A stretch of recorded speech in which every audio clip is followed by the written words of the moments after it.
네, 안녕하세요. 저는 인천에서 한방 채식 기린 한약국을 운영하고 있는 이현주 한약사입니다. 일주일에 하루 채식 운동을 하는 고기 없는 월요일의 한국 대표로도 활동하고 있습니다. 저희 한약국에서는 음식 처방을 통해서 병을 고치고 있는데요. 순식물성 한약재와 음식 처방을 통해서 20년 정도 활동을 해왔습니다.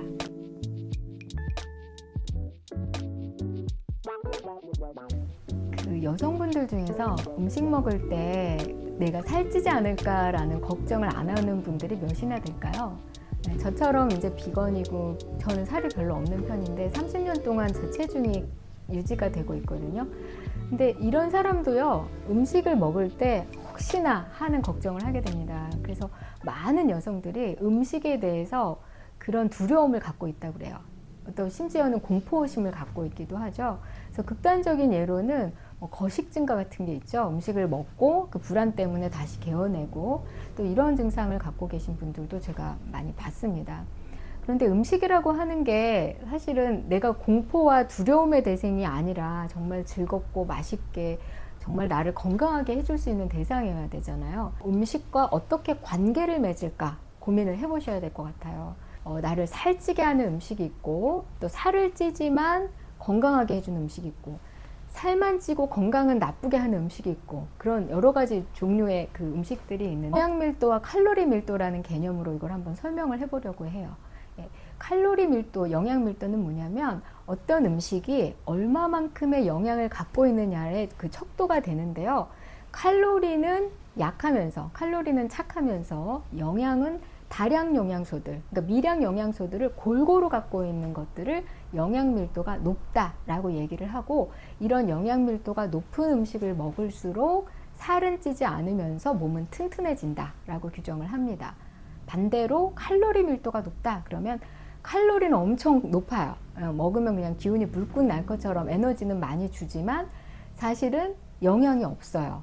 주로 탄수화물 덩어리, 주로 이렇게 해서 빈 칼로리 음식이라고 우리가 얘기를 합니다. 그래서 칼로리만 높고 영양은 부족한 음식들, 이런 음식은 먹을수록 살이 찌는 음식이죠. 그래서 비만하신 분들의 그 경우를 제가 이렇게 그 식단을 검사를 해보면 두 케이스예요. 하나는 정말로 많이 먹는 분들. 근데 이게 많이 먹어도 그 칼로리 밀도가 높은 음식들을 주로 많이 드시는 분들이 살이 찝니다. 두 번째로는 많이는 안 먹는데 불규칙적으로 드시는 분들. 그러니까 먹었다 안 먹었다. 한 번에 폭식을 한다거나, 그런데 이제 폭식을 할 때 주로 칼로리 밀도가 높은 음식들을 드시는 경우죠. 근데 이제 가장 그럼 건강한 식단이라고 하면은 반대겠죠. 규칙적으로 먹으면서 영양 밀도가 높은 것들을 위주로 드시면 살이 찌지 않습니다. 이거는 진짜 어떤 양의 문제가 아니라 질의 문제를 이야기하고 있는 겁니다. 근데 많은 다이어트 솔루션들이 대부분은 양만 가지고 얘기를 해요. 그러다 보니까 굶어라. 일주일에 2번을 굶어라. 아니면은 단식을 해라. 아니면 이제 약을 먹으면서 식욕을 조절하잖아요. 근데 이제 그런 솔루션들도 일시적으로는 답이 될 수 있어요. 일시적으로. 왜냐하면은 이 칼로리를 조절을 했을 때, 그리고 음식의 종류를 조절했을 때, 아무래도, 이제 체중을 떨어뜨리는 효과는 있지만 지속 가능성은 없습니다.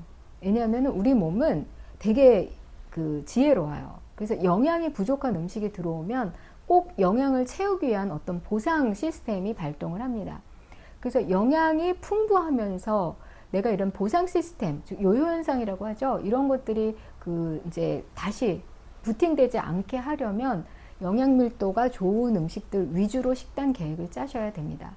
그리고 중요한 것은 건강한 루틴을 회복하셔야 되는데요. 주변에 살찐 분들 대부분이 보면은 좀 식습관이 불규칙적이에요. 그래서 그 제일 중요한 것은 먹을 때, 안 먹을 때를 좀 나누는 게 필요합니다. 근데 이제 어떤 분들은 메인 식사, 즉 밥은 굉장히 적게 먹어요. 살찔까봐. 근데 이렇게 적게 먹으니까 헛헛해서 간식을 되게 많이 먹어요. 이건 살이 안 찔 것 같은데, 아니면은 이제 피하다가 에라 모르겠다 그러면서 많이 먹게 되죠. 그러니까 밥은 안 먹고 뭐 케이크나 빵이나 이런 거 많이 드시는 분들, 이런 분들 주의하셔야 됩니다. 자, 그래서 살이 빠지게 하는 식단 계획은 뭐냐? 일단 아침, 점심, 저녁 세 끼의 식사 시간을 정하시는 겁니다. 그래서 그 시간은 무조건 먹어야 돼요. 끼니를 거르는 건 답이 아닙니다. 끼니를 거르게 되면 우리 몸에서 규칙적으로 분비되는 효소들이 분비가 잘 안 되거나 과잉 분비가 돼서 위장 점막에 궤양이나 염증을 유발할 수 있습니다. 그리고 이 호르몬과 효소들이 또 미생물 환경을 만들어주는 이런 장내 환경과도 영향을 미칩니다. 그래서 내가 제때 먹지 않으면 미생물 환경이 더 깨질 수가 있습니다. 그래서 무조건 규칙적으로 먹어라.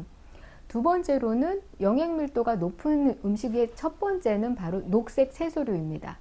녹색 채소류들은 많이 먹어도, 가령 예를 들어서 쌈채소를 한 접시를 먹어도 실제적으로 칼로리가 높지 않습니다. 그래서 이렇게 영양 밀도가 높은 녹색 채소류, 그리고 이제 그 외에 또 어떤 게 있냐면 이제 녹색 채소 말고 컬러 채소들이죠. 당근, 비트, 토마토 이런 컬러풀한 채소들을 메인 디시처럼 한 끼에 푸짐하게 이렇게 먹는 것입니다. 그래서 포만감을 줄 수 있을 만큼의 식사량을 유지하는 것도 좋습니다.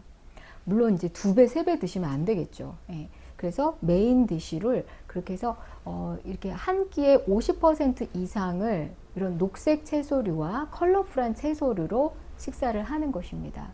요즘 이제 샐러드 체인점들이 많잖아요. 그런데 이런 데서 제가 이제 메뉴들을 보면은 이게 채소들이 많지만 거기에 얹어지는 고칼로리의 안 좋은 식품들이 항상 같이 있더라고요.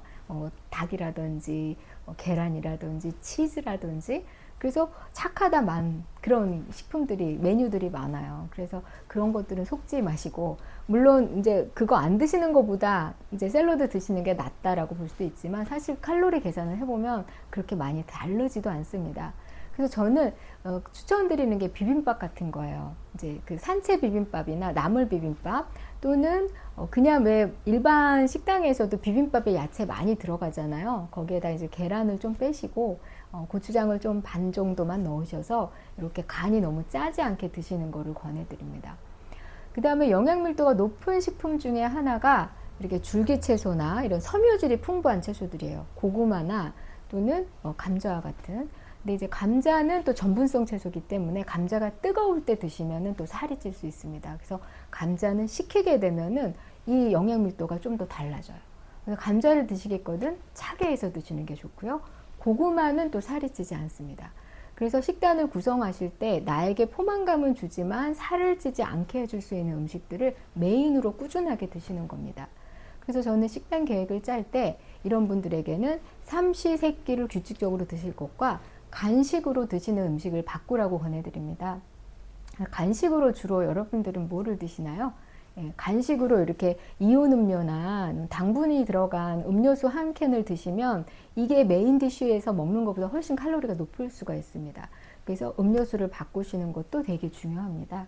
그래서 간식으로는 과일 또는 견과류 한 줌 정도를 추천해 드리고요. 허브차랑 한 잔 이렇게 드시면 저녁에 과식하는 것을 방지할 수 있습니다. 그리고 이제 살이 찌는 분 대부분이 저녁 식사 패턴이 굉장히 안 좋은 분들이 많아요. 낮에는 이제 일하느라고 바빠서 귀찮아서 대충 먹다가 저녁에 포만감 있는 식사를 원하잖아요. 그리고 저녁에 이제 맥주 한 캔하고 같이 먹는다든지 이런 식습관을 많이 갖게 되죠. 그리고 저녁에 주로 이제 약속이 많이 잡히잖아요. 그래서 약속 이제 가보면은 항상 알코올이 곁들여져 있고, 또 요즘 약속 장소가 대부분 치즈가 들어간 음식이나 치킨이 이렇게 많이 주 메뉴로 선택이 되잖아요. 그래서 살을 정말 빼고 싶다? 그러면 내 라이프 스타일 안에서 약속을 어떻게 잡는지도 고민을 하셔야 되고요. 그래서 살찐 분들은 살찐 분들끼리 좀 모여서 같이 먹는 경향이 있어요. 그래서 이런 패턴도 조금 점검을 해보시고 같이 한번 이야기를 나누어서 식단을 같이 바꾸는 전략도 한번 고민해 보시기 바랍니다.